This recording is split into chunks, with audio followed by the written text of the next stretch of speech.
Back to Hardball. Almost 2 weeks ago, Albert Snyder appeared on this show when my friend Michael Smerconish was hosting for me. He told the heart-wrenching story of losing his son who served in the military in Iraq and the further anguish when a group of demonstrators showed up near the church where the funeral service was being held for his son. They were holding signs, as you can see them right now, that said things like, "Thank God for dead soldiers," horrible things like that. The group demonstrating at the funeral claims that the death, I don't even like the word claim, says that the death of U.S. soldiers in Iraq and Afghanistan is God's judgment for America's intolerance or tolerance of homosexuality here at home. Mr. Snyder took the protest to court and won at the district level. Then at the appeals level, it was overturned.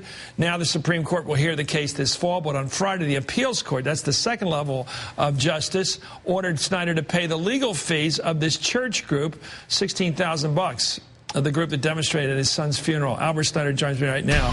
Also, he's in Baltimore. Also, radio talk show host, our friend Michael Smerconish. Thank you, Michael, for being back. You were part of this first interview.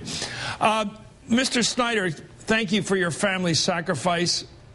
And I don't even know what to say further, but I don't know what it means to lose a son. I have a couple, and I don't know what it would be like. And I just can only, just as a father, I just don't know what to say. To his credit, my colleague on that other network, Fox, Bill O'Reilly, is helping you out. What was your reaction when you were told by the court that you had to pay the costs of going to court against this foul group?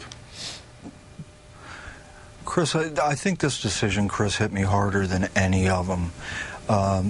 It was bad enough that they overturned the verdict, but then to come out and tell me that I have to give them $16,000 more for them to go do this to other soldiers, it really hurts. So now they can do it for free. They don't have to pay anything. They just go around and have you ever figured out what in their heads led them to go to somebody whose life is impeccable? It has nothing to do with the lifestyle or the orientation they don't like, or it has nothing to do with that. It's just a soldier who died for his country. How do they justify going and distracting from this religious experience and national service recognition? How do they justify it? Do you know? Who are these people? I don't know how they... Well, they're a bunch of... they're not even religious people, in my opinion, Chris. In my opinion, Fred Phelps is nothing but a con artist. Unfortunately, I think his children and his family believe what he says. But this is a way he makes money. Yeah, my hunch is he just goes to where really good people are meeting because he knows it's such an awful thing to be doing that the press can't avoid covering it. It's so awful. Isn't that sick of the way we live? I guess we have to cover the most sickest people. What do you think? Should we just not cover these events? He makes sure that they're covered by the announcements that he sends out to the media and to law enforcement. I mean, the announcement that he sent out on my son, it had Matt's picture on it. Underneath of it, it had a military coffin, and underneath that, it said "burial of an ass." And then it went on to proceed that they would be protesting at St. John's Catholic Dog Kennel. So, you know, they invite the media. Yeah. Well, I guess it's the smell of these people that arouses us, so I didn't know what to say. Let's go right now to Ms. Smerconish. Michael, you're an attorney. What is it about the blindness of our appellate court system that they would not exercise some discretion here and say, this was not a frivolous suit. It got past the district court level, and therefore it's not frivolous, prima facie. It's got to the appellate level. It's going to the Supreme Court. There's nothing frivolous about this. This was a legitimate, in fact, I would say honorable lawsuit brought by Mr. Snyder against this group. Why would he get hit with this boomerang of a court cost of $16,000? Well, why would the court do this? I'm optimistic.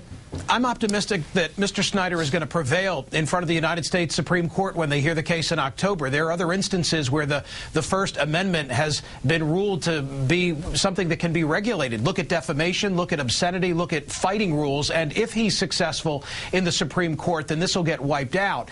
I would never defend this. I think it's outrageous. But the federal rules of civil procedure, it's Rule 39, do permit some form of loser pays in this country. And I've read the bill of costs costs. It's printing costs, and it's a filing fee that total the $16,500. I think we'd be mistaken if we looked at it and we said that the Fourth Circuit was deliberately slapping the father of a fallen Marine. It's part and parcel of our federal rules, and they were exercising something that unfortunately is available to a successful party. We hope it gets wiped out. I've done my part. My listeners have done their part to write a lot of checks to make sure that he has a lot in terms of money to fight this all the way to the Supreme Court.